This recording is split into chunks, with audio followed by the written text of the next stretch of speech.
The first thing Barbara Mabee Abel understood was that the man in the house had already crossed every line that mattered. On November 14th, 1974, she came home in West Palm Beach, Florida, after work and walked into a scene that felt wrong before she could even been attacked. Barbara's 6-year-old son Dale was there too, and inside the house was Paul John Knowles, already deep into the violent spree that would make him known as the Casanova Killer. He was armed, in control, and talking in the flat, dangerous way of a man who expected obedience. Barbara did not have time to think through choices. She was forced to make them in real time, with her sister and child in front of her, and a killer deciding what happened next. Broken into the house and assaulted Beverly before Barbara returned. Now he wanted to take Dale. That was the moment Barbara made the decision that shaped everything that followed. She told him to take her instead. It was calculation born out of fear. She was an adult. Her son was a child. If Knowles left with Dale, Barbara believed the boy had no chance. If he left with her, there was still a possibility, however thin, that she might find one opening to stay alive. Knowles accepted the trade. He took Barbara and Beverly's car and forced Barbara to go with him, leaving behind an injured sister and a child too young to understand more than that his mother was gone. Knowles had already become one of the most dangerous men moving through the South. He had escaped custody months earlier and drifted across states, leaving behind killings that often seemed random in their victim choice, but not in their cruelty. Older women, hitchhikers, couples, teenagers, strangers who picked him up, people who let him into their homes, and people who had simply crossed his path had all fallen into the same pattern. He could be charming for an hour and murderous the next minute. Barbara was now trapped inside it, north along Florida's coast toward Fort Pierce. In the car, Barbara understood quickly that panic alone would get her killed. She had to keep him talking. She had to learn what kind of man he believed himself to be. Knowles was not only violent, he was vain. He cared how women reacted to him. He wanted to be seen as smart, attractive, dangerous, different from other men. Barbara caught that fast and began using it. She talked to him. She listened. She responded in ways that made him feel admired instead of challenged. None of it was real affection. It was survival. Later she would describe it plainly. She had to charm him or die. Had to hold through the hours that followed, and the hours were brutal. Knowles raped her during the captivity and kept her under his control in a motel room in Fort Pierce. He tied her to a bedpost. He threatened her life. He shifted from force to conversation and back again, making it clear that he could kill her whenever he wanted. Barbara had no way of knowing whether she would be alive at sunrise or dead before midnight. What she did know was that direct resistance, in that room, under those conditions, would almost certainly end badly. So she kept working on him. She asked questions. She let him talk about himself. She leaned into his ego, because the ego was the only weak point she could see. D in radio copywriting, and she used that part of herself as bait. She told him she could help him write a book. She spoke to him as if his life story mattered, as if people would care what he thought, as if he were not just another violent drifter, but someone worth recording. It was exactly the kind of appeal he wanted. Knowles had been mailing taped confessions to a lawyer in Florida around that period, a sign that he already saw his crimes through a lens of performance and notoriety.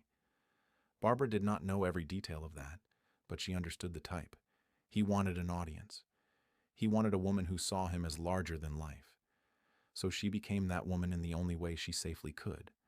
Mean she felt safe. It meant she understood the difference between fear and surrender. Fear stayed with her constantly.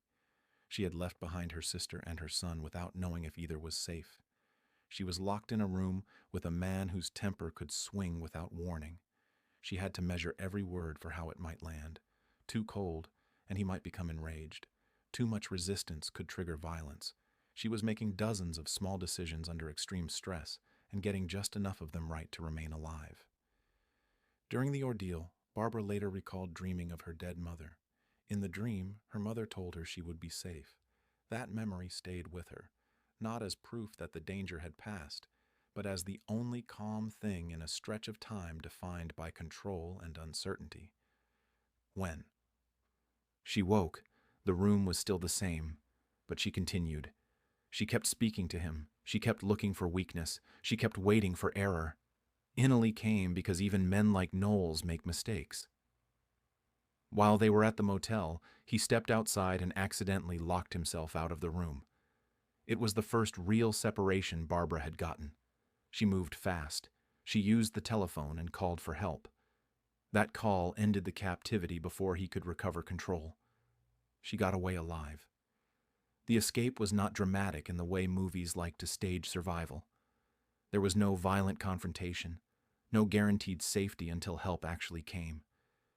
But the essential fact did not change. She had stayed alive long enough to reach a phone, and that was enough. Did not stop Knowles from killing again. After Barbara escaped, he continued north. On November 16th, near Perry, Florida, he encountered Florida Highway Patrol Trooper Charles Eugene Campbell, took him hostage after disarming him, and then forced another motorist, James Meyer, into the nightmare as well. Knowles drove both men into Georgia, handcuffed them to a tree, and shot them. The spree did not end until the next day, November 17th, when he was captured after a chase in Georgia. A month later, on December 18th, 1974, he was shot and killed during an attempted escape while in custody. Barbara had survived him by only the narrowest margin. Story different from so many others connected to Knowles was not luck alone. Luck mattered. The locked door mattered. The phone mattered. But Barbara had also recognized something essential before she had any proof it would work. Knowles did not just want to dominate. He wanted admiration and attention. He wanted a witness who reflected back the version of himself he preferred to see.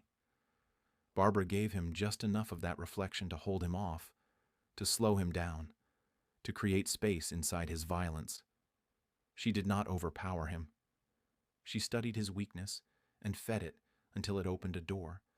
This is an inference from the survivor accounts and the known facts of how she stayed alive. That survival stayed with her.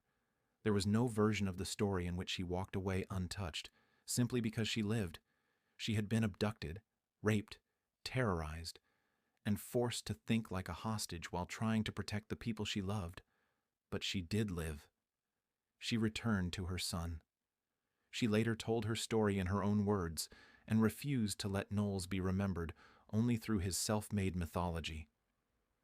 The man who thought he could script every encounter had met a woman who understood performance too, and who used it better than he did when it mattered most. Abel survived because she did something many people would never think to do in that situation. She did not fight him in the way he expected. She entered his ego, used it against him, and waited for the first break in his control. It was patient, terrifying work done under the worst conditions imaginable. And when the chance came, she took it. Listening to Horrifying Survival Stories. Subscribe for more stories of those who faced the impossible and lived.